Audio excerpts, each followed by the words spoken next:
Assalamualaikum warahmatullahi wabarakatuh. Saya Abdi Raihan Wibowo dengan NIM 5253151 Di video kali ini akan membuat tugas akhir project, yaitu membuat program data mahasiswa. Langsung saja ke intinya. Di program ini di baris 1 baris 9 kita melihat itu ada include. Nah, include itu gunanya apa sih? Include gunanya adalah untuk kita menggunakan perintah yang bisa digunakan oleh orang lain. Itu contohnya misal include string itu berisi biasanya untuk getLine dan chain, dan untuk string itu untuk kata-kata atau teks. Untuk vektor itu untuk void yang bisa kita mengubah data supaya nanti kita akan lihat di outputnya nanti. Di string itu kita nanti buat itu bisa menyimpan file gitu. Dan untuk Windows hari ini kita buat agar interaksi di Windows itu lebih baik. Dan pusing space string ini fungsinya agar kita nggak nulis SCP begitu terus menerus. Dan untuk tipe data yang kita gunakan adalah struct itu kumpulan tipe data yang lebih dari satu. Dan untuk kedua tipe data yang dipakai adalah enum. Dan sekarang kita lanjut ke fungsinya, fungsi for if. Nah, fungsi for ini bisa di warna ini kita akan lihat nanti di output dan lebih interaksi gitu. Dan fungsi ini biar ada kita nggak langsung start, biar ada jedanya sedikit. Dan sini ada kumpulan fungsi deklarasi, biar nanti kita kumpulan kita buat tiba apa itu. Dan sekarang adalah fungsi utamanya.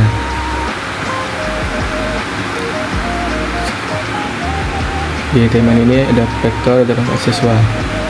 Nah, kalau kita misal kita udah menyimpan data yang kita buat, kita ingin buka, itu tetap bakalan ada, jadi nggak bakalan hilang tuh. Dan sekarang ke CLS ini misal kita pas di output itu kita nggak bersyaratkan gitu, nggak penuh gitu sama teks-teks. Jadi misalnya kita siap operasinya bakalan hapus dan mulai dari awal lagi gitu.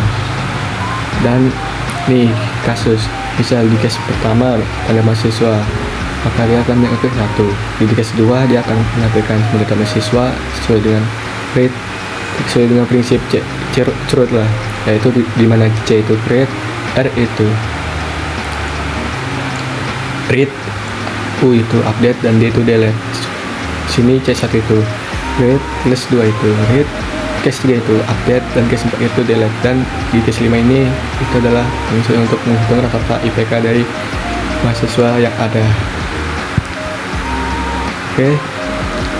Sini jika pilihan 0 tidak, maka tak ditekan enter. While pilihan 0 kami terus tambah bukan pilihan 0. Dan disitu kita menggunakan warna cian atau biru. Nah, di sini kita masuk tampilan utamanya, dari mana kita pakai code. Dan kita di sini saya menggunakan code 1 doang biar bisa mempersingkat gitu mungkin. Dan di sini tampilin foto, judul kolom, tabel, NIM, nama, jurusan, dan IPK. Ini adalah for if yang fungsi tampilan header tabel. Nah, di sini kita juga menggunakan nampilin data satu mahasiswa, itu baris doang. Yang seperti di atas tadi, ini menggunakan for if tampilkan data satu mahasiswa. Ini ambil input pilihan menu dari user, input atau pilihan menu, ya. Nah, ini misal kalau user masukin huruf bukan angka, maka kita bakalan minta terus gitu, harus masukin huruf gitu bukan angka. Jadi dari sini IPK ini kita membuat jarak itu bisa menginput cuma bisa dari 0,00 sampai 4 doang, nggak bisa lebih. Walaupun 04,01 itu bakalan tetap nggak bisa, soalnya kita tetapkan gitu angka yang valid yaitu 0 sampai 4. Kalau dia mengisi di sini, kalau dia mengisi huruf atau teks bakalan nggak bisa dan akan diminta untuk mengisi angka 0 dan 4 sampai 4 ya. Dan ketika sudah menggunakan misal operasi di contohnya menambah dalam siswa, itu bakalan ada jeda, jadi nggak bakal langsung gitu, biar ada interaksi lah. Nah di sini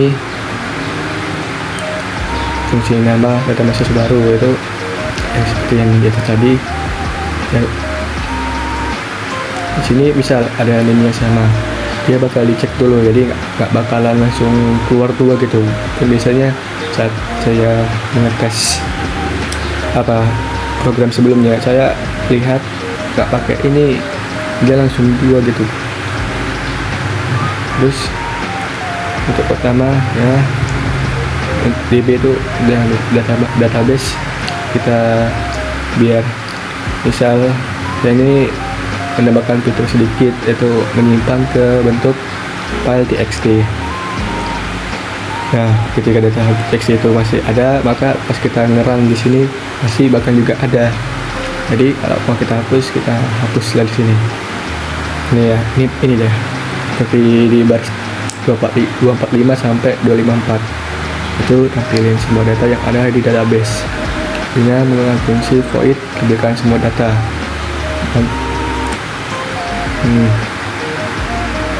Ya, tapi hidden table ini fungsinya untuk misal seperti di txt nanti kan bakalan ada tetap gitu.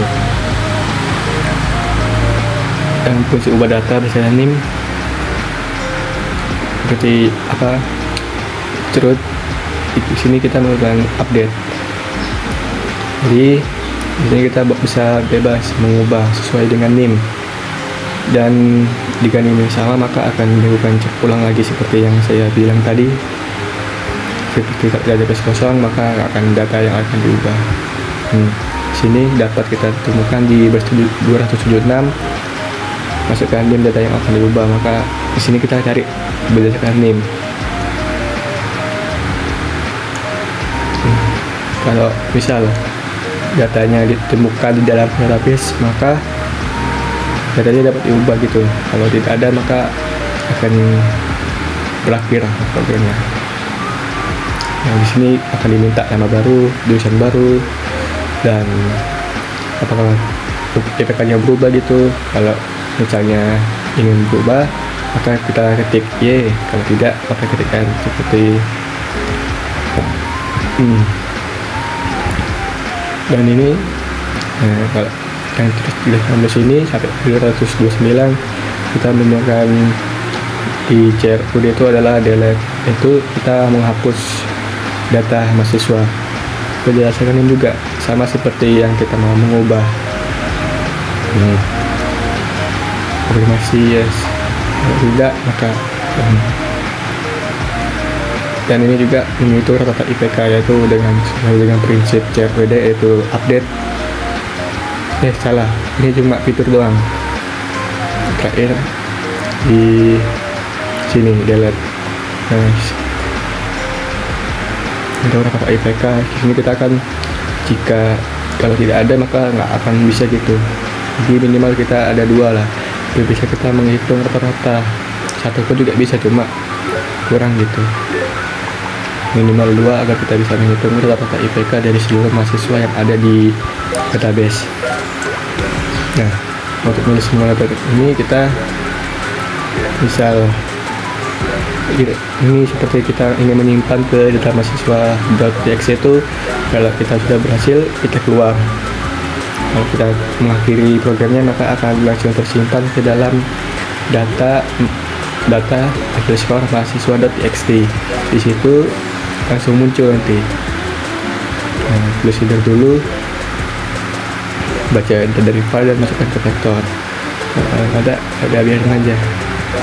Sering baris di baris pertama ini baca data berkolom, nanti di teksturnya dipisahkan per koma. Jadi maaf kalau tidak rapi nanti hasilnya.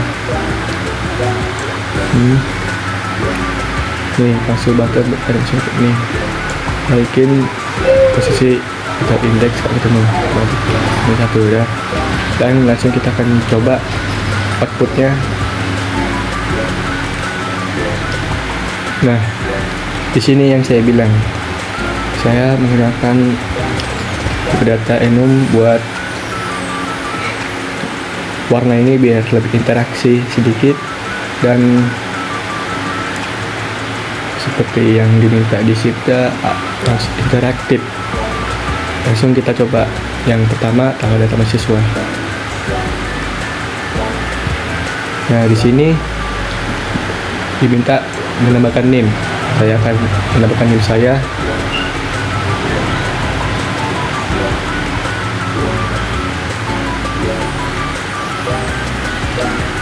Di sini meminta untuk nama, langsung aja nama.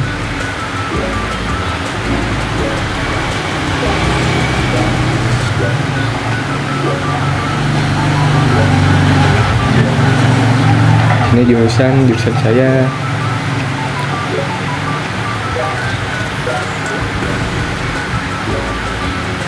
TIK.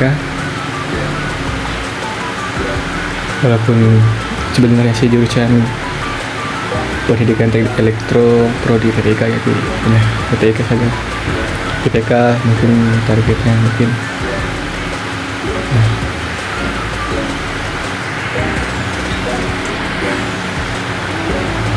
Aduh, kenapa ini guys?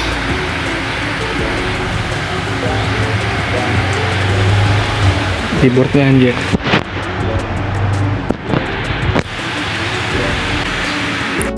Oke, tadi ada salah dengan keyboardnya. Nah, kita misal IPK 3,3. Nah, kalau begini dia sudah berhasil ditambahkan ke dalam database. Langsung enter untuk kembali ke yang pertama. Misalkan pilihan 2. Nah, di sini akan muncul NIM, nama, jurusan, dan IPK. Nah, langsung kembali saja sesuai dengan CRED kalau itu adalah read. Di mana read itu kita membaca semua data yang ada. Nah, langsung kita tambahkan sekali lah. Kita akan menggunakan, kita tambah lagi satu, misal 52 53 151 027 misal Celo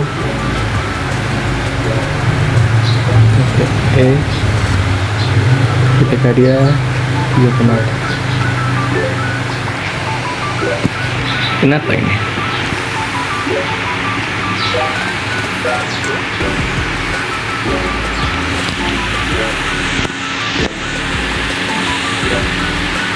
Nggak bisa caps lock.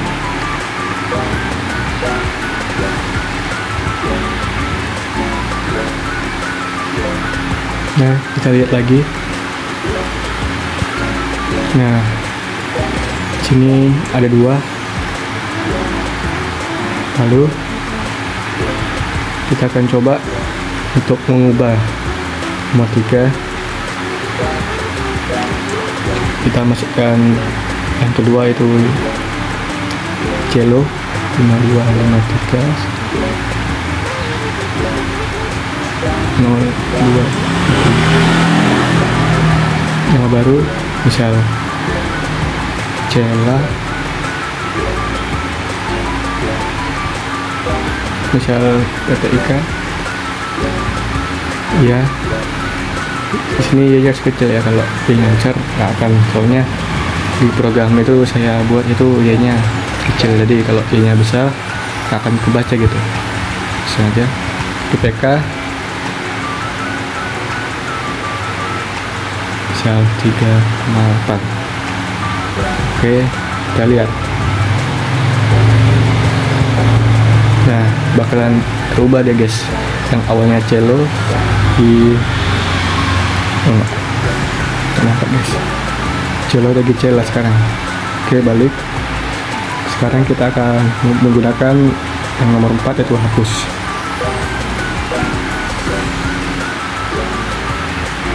Dengan hapus misal si cela 52 53 151 027. Yes. Nah, kita lihat menggunakan dua. Nah, di sini cuma ada satu doang, yaitu NIM saya. Lalu kita akan hitung rata-rata nilai, apakah bisa menghitung rata-rata IPK nomor 5 guys.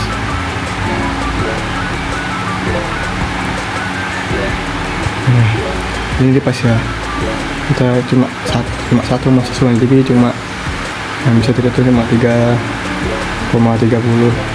3,3. Kita enter untuk kembali ke tampilan menu. Nah, di sini kita langsung coba fiturnya, yaitu simpan ke dalam file txt. Masukkan pilihan 0, enter. Nah, di sini berarti dia sudah berhasil gitu menyimpan filenya ke .txt, jadi kita akan langsung keluar dan melihat gitu. Kita open. Nah, di sini dia bakalan ada name, nama, jurusan IPK sesuai ya, walaupun kurang rapi gitu. Oke, sekian saja dari video penjelasan saya mengenai tugas akhir algoritma dan dasar pemrograman. Mohon maaf jika ada kekurangan, dan mohon maaf juga jika ruangnya sedikit sempit, dikarenakan saya menggunakan handphone atau smartphone untuk membuat ini. Jadi sekali lagi saya mohon minta maaf.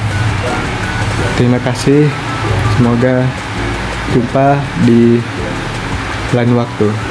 Bye.